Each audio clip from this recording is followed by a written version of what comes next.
Good afternoon. This is All India Radio. I'm Tanvi Taneja, and with me is Sarabjit Kaur with the Midday News.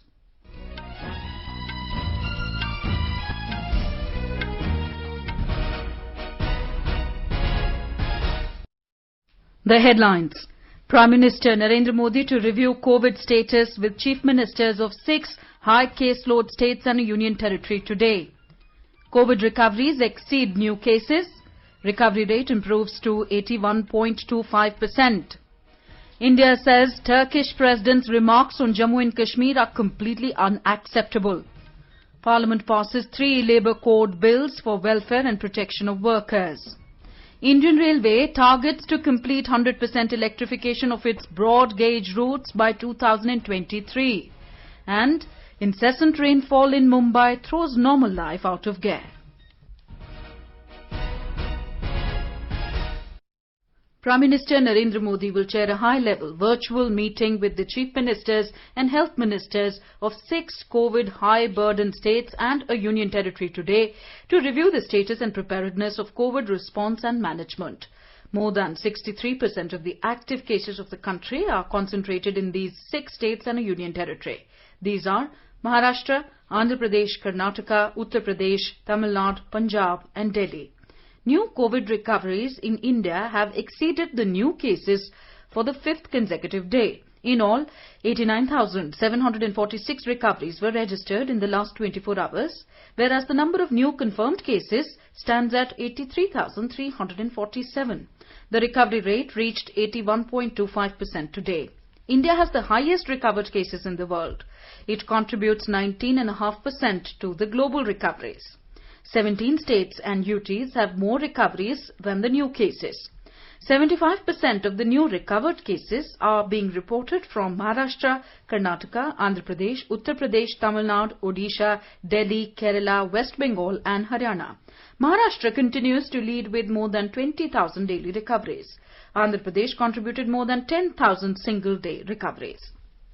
India's COVID-19 cases crossed the 56 lakh tally, with 83,347 infections being reported in a day, while over 45 lakh people have recovered from the disease so far. The coronavirus caseload surged to 56,46,010, while the death toll climbed to 90,020, with 1,085 people succumbing to the disease in a span of 24 hours. The total recoveries surged to 45,87,613 in the country so far.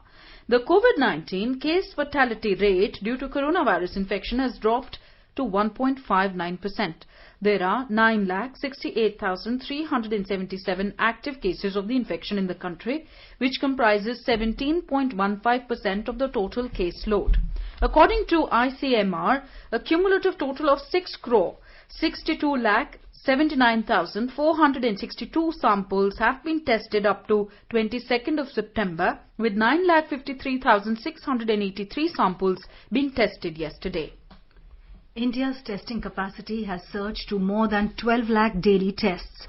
Health Ministry said more than 6.6 crore total tests have been conducted across the country. 14 states and UTs have demonstrated better COVID response with higher tests per million and commensurate lower positivity rate than the national average. The national cumulative positivity rate is 8.52% and the tests per million stands at 48,028 today. 74% of the new confirmed cases are concentrated in 10 states and UTs. Maharashtra has alone contributed more than 18,000 cases, followed by Andhra Pradesh with more than 7,000 cases. Department for Promotion of Industry and Internal Trade (DPIIT) has given permission to the Petroleum and Explosives Safety Organization to introduce ISO tank containers for movement of liquid oxygen for domestic transport. The necessity to give permission to ISO containers to move liquid oxygen for domestic transport was felt in the wake of the COVID-19 pandemic. The movement of oxygen within the country through the ISO containers shall greatly enhance the translocation of safe and fast movement of oxygen through road network. The proposal to introduce ISO tank containers for domestic movement was initiated by DPIIT after a consultation meeting with cryogenic oxygen manufacturers. A stakeholder consultation was also carried out. This permission has been given for 1 year initially to expeditiously deal with the situation. In the Union Territory of Chandigarh, 266 persons from various sectors and villages tested positive for COVID-19 yesterday, and 4 patients lost their lives due to this infection. In all, 383 COVID patients, including those who have completed 10 days quarantine period, have been discharged. Our correspondent reports that with this, the number of persons found positive so far in Chandigarh has risen to 10,546. Out of them, 7,794 patients have been cured and 2,622 COVID patients are under treatment at present. According to the UT's Health Department, 130 COVID positive patients have lost their lives so far. In Madhya Pradesh, the numbers of COVID-19 cases has risen to 110,000 after more than 2,544 new cases were reported in the last 24 hours. With 28 patients succumbing to the infection, the death toll rose to 2,035 in MP. More from our correspondent.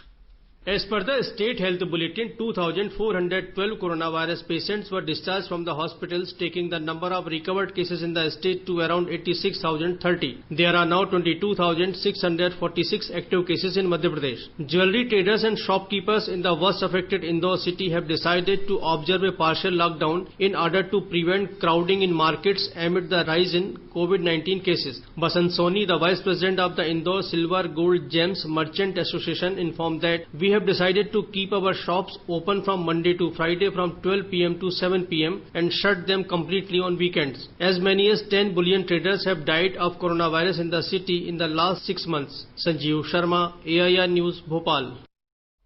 In Uttar Pradesh, the state government is taking all steps to contain the COVID-19 infection. The recovery rate has reached to 81.25% in the state. All efforts are being made for increased testing and contact tracing. More details from our correspondent. The COVID-19 death toll in the state has reached to 5,212 after 77 more people succumbed to the disease yesterday, while 5,722 fresh cases detected pushed the tally to 3,64,543. According to Health Department sources, there are 63,148 active cases in the state, while 2,96,183 COVID-19 patients have got recovered from infection so far. Of the 77 fresh COVID-19 deaths, 14 were reported from state capital Lucknow, while 6 each were reported from Kanpur and Prayagraj. 4 deaths each were reported from Gorakhpur, Meerut and Jhansi. As far as the fresh COVID-19 cases are concerned, 969 were reported from Lucknow, followed by 277 in Prayagraj. MS Yadav, AIR News, Lucknow. Bihar created a record by conducting maximum number of COVID-19 tests during the last 24 hours in the country. Chief Minister Nitish Kumar said none of the states has conducted 1,94,088 tests, which Bihar did in a single day. The State Health Department has so far conducted 60,63,568 tests. Recovery rate in Bihar has improved to 91.60% in the state, which is 12% more than the national average. Number of active cases in the state is continuously decreasing. At present, 13,535 patients are undergoing treatment at various hospitals in the state. Out of 1,71,465 positive cases, 1,57,056 patients have recovered from the infection in the state so far. The total number of fatalities due to coronavirus infection in the state so far has gone up to 873. Telangana today reported 2,296 fresh COVID cases during the last 24 hours, taking the total number of cases reported so far in the state to 1,77,070. The state conducted over 55,000 tests yesterday. The recovery rate also improved to 82.52%, with 2,062 more people recovering yesterday. This took the number of recovered people so far in the state to 1,46,135. Experts feel that the current pandemic exposes people to extraordinary situations that present emotional difficulties like anxiety and depression, thereby disturbing sleep and appetite. Under these trying circumstances, Guruji Sri Sri Ravi Shankar of Art of Living Foundation in Bengaluru has stressed the need to look at the positive side to overcome stress. Speaking exclusively to All India Radio News, he said focusing on positive aspects in life can help us cope up with the prevailing situation.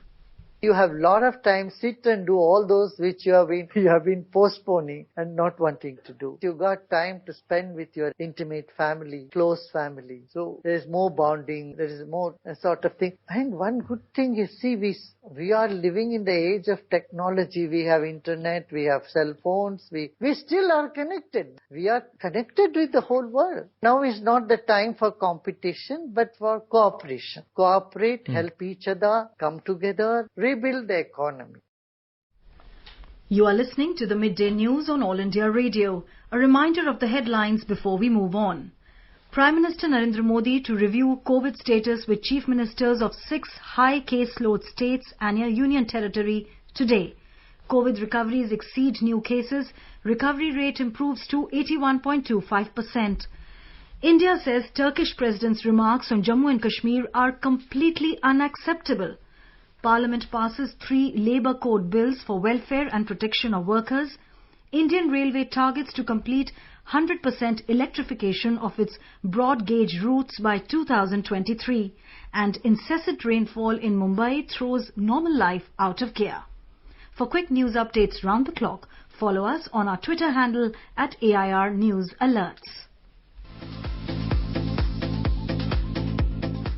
All India Radio presents World News. News and views from across the globe. What happened? What is up next? The newsmakers and the highlights of the day. Every day at 10:20 p.m. in the night. On 100.1 FM, All India Radio.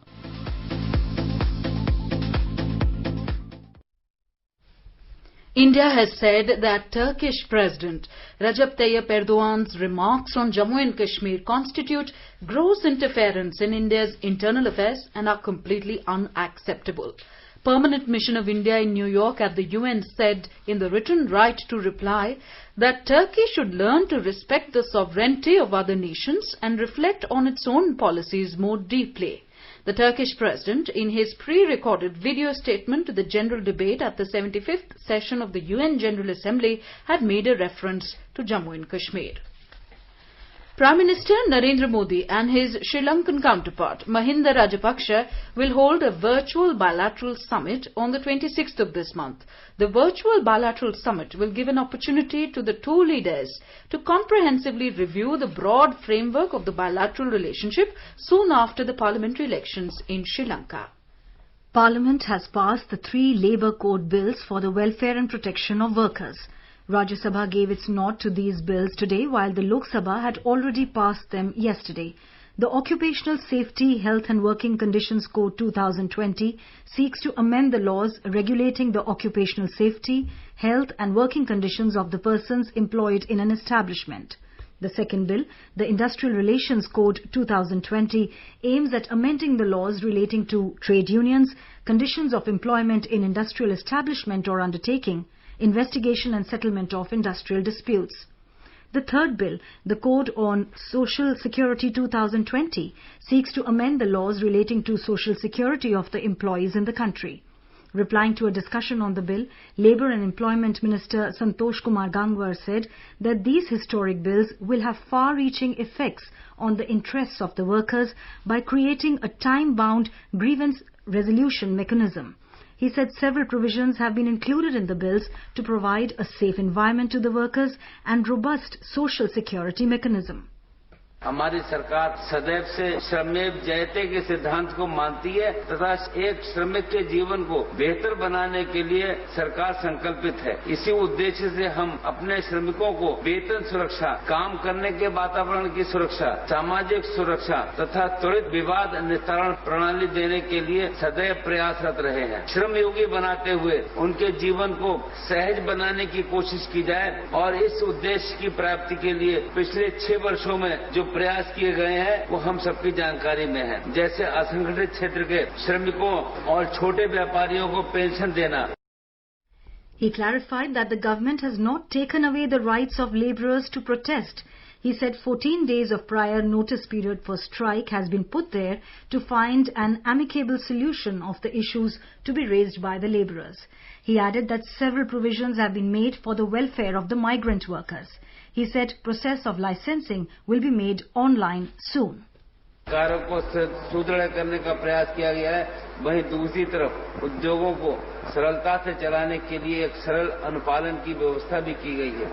अब उद्योग लगाने के लिए विभिन्न श्रम कानूनों के अंतर्गत अलग अलग कई रजिस्ट्रेशन या कई लाइसेंस देने की आवश्यकता नहीं होगी। जहां तक संभव है अब हम रजिस्ट्रेशन, लाइसेंस इत्यादि को समयबद्ध सीमा में और ऑनलाइन प्रक्रिया के अंतर्गत प्रदान करने की व्यवस्था करने जा रहे हैं।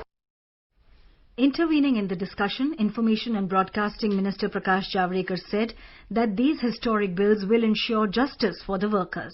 He said several provisions have been made in the bills, including guaranteed minimum and timely wages, free health checkup facility and allowances for migrant workers to visit their homes once in a year.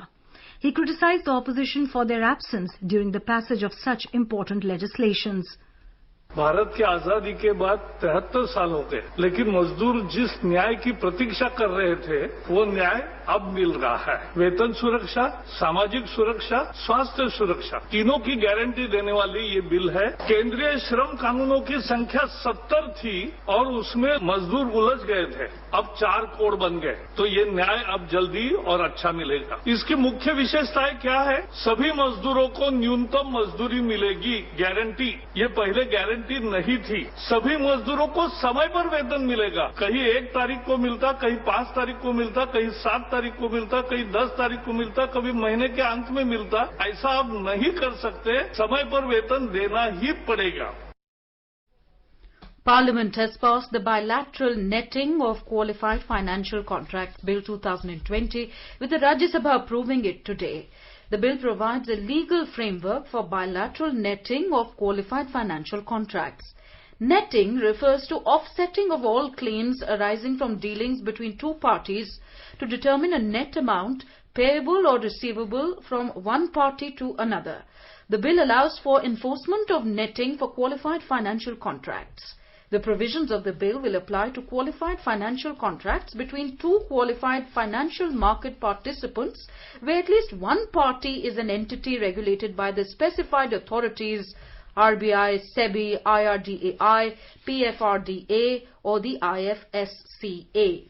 Replying to a discussion on the bill, Finance Minister Nirmala Sitharaman said that it is critical for financial stability in the country and will provide legal basis for bilateral netting between the two parties. She said several lessons were learnt by the 2008 global financial crisis and multiple regulations have been made to ensure financial stability. She said this bill will also ensure liquidity in the market. The Rajya Sabha has returned the Appropriation Bills 2020 without discussion. The Appropriation Number 3 Bill 2020 provides the authorization of appropriation of money out of the Consolidated Fund of India to meet the amount spent on certain services during the financial year that ended on 31st of March 2017 in excess of amounts granted for those services as passed by the Lok Sabha. The Appropriation Number 4 Bill 2020 authorizes payment and appropriation of certain further sums from and out of the Consolidated Fund of India for the services of the financial year 2020-21 as passed by the Lok Sabha. Finance Minister Nirmala Sitharaman moved the bills which were returned with voice vote. The Parliament has passed the Foreign Contribution Regulation Amendment Bill 2020 with Rajya Sabha giving its nod today. The bill amends the Foreign Contribution Regulation Act 2010, which regulates the acceptance and utilization of foreign contribution by individuals, associations and companies. Foreign contribution is the donation or transfer of any currency, security or article by a foreign source. The bill adds that the public servants will be prohibited to accept any foreign contribution. It provides that any person seeking prior permission, registration or renewal of registration must provide the Aadhaar number of all its office bearers, directors or key functionaries as an identification document. The bill states that foreign contributions must be received only in an account designated by the bank as FCRA account as notified by the central government. Replying to a discussion on the bill, Minister of State for Home Affairs Nityanand Rai said that the main objective of the bill is that foreign funds do not impact the social and political sphere of the country.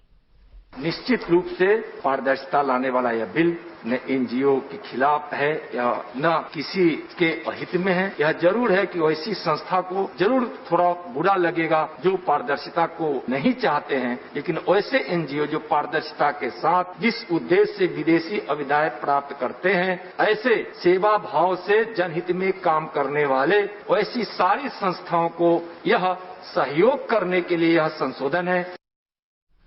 Parliament has passed the Jammu and Kashmir Official Languages Bill 2020 with the Rajya Sabha giving its nod to the bill today. The bill makes Kashmiri, Dogri, Hindi, English and Urdu as the official language of the Union Territory of Jammu and Kashmir.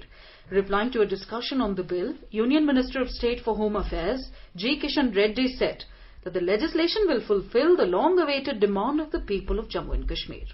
Jammu Kashmir official languages bill 2020 इस असंतुलन के दूर करने के एक प्रयास है, जिसके पारित होने से union territory and Jammu Kashmir की 98% आबादी को भाषा संबंधित अपना अधिकार आज के बाद प्राप्त होगा। ये बहुत खुशी की बात है। Railways has planned 100% electrification of its broad gauge routes by 2023. This was stated by Railway Minister Piyush Goyal in a written reply in the Rajya Sabha today. The minister informed that around 63% of broad gauge lines have already been electrified out of a total 63,631 route kilometres as on 1st of April this year. He said a total of 23,765 route kilometre lines are yet to be electrified in the country. In another question, the Railway Minister said the vacant land of railways, which is not required for its immediate operational needs, is utilised in the interim period for commercial development to mobilise additional financial resources. Members from opposition parties in the Rajya Sabha today held a protest in Parliament House premises against the two farm bills. Displaying placards, the members staged a protest march against the passage of the bills. Talking to reporters, leader of opposition in the Rajya Sabha, Ghulam Nabi Azad, said he will meet President Ramnath Kovind this evening with a memorandum signed by 15 opposition parties against the bills and the manner in which they were passed in the upper house. Rajya Sabha today bid farewell to its 11 members who will retire in November this year. They include Union Minister Hardeep Singh Puri, Neeraj Shekhar and Arun Singh of BJP, Samajwadi Party leaders Professor Ram Gopal Yadav and Javed Ali Khan, Raj Babbar of Congress, Veer Singh of BSP. When the House met, Chairman M. Venkaiah Naidu mentioned that these members from Uttar Pradesh and Uttarakhand will be retiring in November. In news just in, the Rajya Sabha was today adjourned sine die 8 days ahead of the scheduled time of the monsoon session in view of the COVID-19 pandemic. The monsoon session, which had begun on the 14th of this month, was scheduled to end on the 1st of next month. In his remarks, Chairman M. Venkaiah Naidu said that 25 bills were passed and 6 were introduced in the upper house during the 10-day session. The Lok Sabha will assemble at 6 p.m. and it is expected that the lower house will also adjourn sine die today itself. The Election Commission today clarified that it has not issued any direction to the Central Board of Direct Taxes to issue notice to Member of Parliament Sharad Pawar. Some sections of media had reported that an income tax notice has been issued to Mr. Pawar on the directions of the Election Commission. In Maharashtra, the death toll in the Bhiwandi building collapse in Thane district rose to 40 after more bodies were found under the rubble late last night and this morning. The rescue teams are busy in search and rescue operations since 21st of this month and the work is expected to continue till evening today. The second stretch of the first phase of Jaipur Metro was today dedicated to the people of Rajasthan by Chief Minister Ashok Gehlot through video conference. On this occasion, the Chief Minister said that the commencement of the metro service in the walled city area of Jaipur will reduce traffic congestion and increase tourism. In our series on Mahatma Gandhi, today we bring you Gandhiji's thoughts on non-violence. As the world's pioneer in non-violent theory and practice, Gandhiji unequivocally stated that non-violence contained a universal applicability. A report. Mahatma Gandhi said non-violence means love. He believed that if someone has love and respect towards somebody, they will not harm that person. He believed that non-violence is the greatest force at the disposal of mankind. He said it is mightier than any weapon of mass destruction. He advised weaker nations to defend themselves not by increasing their fighting potential but by non-violent resistance to the aggressor. With Dipendra Kumar, Suparna Saikya, AIR News, Delhi. Prime Minister Narendra Modi paid tributes to Rashtrakavi Ramdhari Singh Dinkar on his birth anniversary today. In his message, Prime Minister Modi said his classical poems will continue to inspire people, not only literary enthusiasts, but also the common man. In IPL cricket today, Kolkata Knight Riders will take on Mumbai Indians at Abu Dhabi. Yesterday, Rajasthan Royals beat Chennai Super Kings by 16 runs in the fourth match of the 13th edition of the Indian Premier League at the Sharjah Cricket Stadium. In Mumbai, the overnight rainfall has thrown normal life out of gear as suburban local services and vehicular traffic came to a standstill due to immense waterlogging. The IMD said Mumbai and its suburbs received one of the most intense showers of this monsoon season in the last 24 hours. It also said more rainfall is likely to continue. More in this report from our correspondent. In the wake of incessant rainfall, yellow alert has been sounded by the IMD for Mumbai, Thane and North Konkan. The Municipal Corporation of Greater Mumbai has appealed offices and establishments in the Mumbai city limits to shut. The MCGM has also appealed people to step out of the house only if there is an urgent work. State Relief and Rehabilitation Minister Vijay Wadetiwar said that due to torrential rainfall in Mumbai, Palghar, Thane and Navi Mumbai, waterlogging has been reported at several places. He said 5 teams of NDRF have been kept on standby. Railway tracks at various suburban stations like Sion, Chunabhatti and Chinchpokli have been submerged under water, thereby leading to suspension of suburban services. Situation is not different on the Western Line as railway service has been suspended between Bandra to Churchgate. Kunal Shinde, AIR News, Mumbai. Now let us take a look at the weather update for the day. The national capital, Delhi, may have thunderstorm with rain. Minimum temperature recorded was 27 degrees Celsius and the maximum is expected to be around 36 degrees. In Mumbai, there will be a generally cloudy sky with heavy rain. The minimum temperature was 25 and the maximum will be around 28. Chennai will see a partly cloudy sky. The temperature is likely to hover between 27 and 35. Kolkata is likely to see a cloudy sky with a few spells of rain or thunderstorm. The minimum temperature in the metropolis was around 27, while the maximum is expected to be around 32. In the Union Territory of Jammu and Kashmir, the minimum temperature was 25 in Jammu, while the maximum will be around 37. The city will see a mainly clear sky. In Srinagar, the minimum temperature was 10 degrees, while the maximum will be around 30 degrees. The city will see a mainly clear sky. Ladakh, Gilgit and Muzaffarabad will see a mainly clear sky as well. In Ladakh, the temperature is likely to hover between 9 and 27. In Gilgit, the temperature is likely to hover between 10 and 35 degrees Celsius. The minimum temperature in Muzaffarabad was 17 and the maximum will be around 37. Defence Minister Rajnath Singh has congratulated Defence Research and Development Organisation for successfully conducting test firing of laser-guided anti-tank guided missile from MBT Arjun at KK ranges in Ahmednagar. In a tweet, the minister said, India is proud of Team DRDO, which is assiduously working towards reducing import dependency in the near future. And now, before we end the bulletin, the headlines once again. Prime Minister Narendra Modi to review COVID status with Chief Ministers of 6 high caseload states and a Union Territory today. COVID recoveries exceed new cases. Recovery rate improves to 81.25%. India says Turkish President's remarks on Jammu and Kashmir are completely unacceptable. Parliament passes 3 Labour Code bills for welfare and protection of workers. Indian Railway targets to complete 100% electrification of its broad gauge routes by 2023. And incessant rainfall in Mumbai throws normal life out of gear. For details of these stories and more, you can log on to our website www.newsonair.com. And with that, we end the Midday News.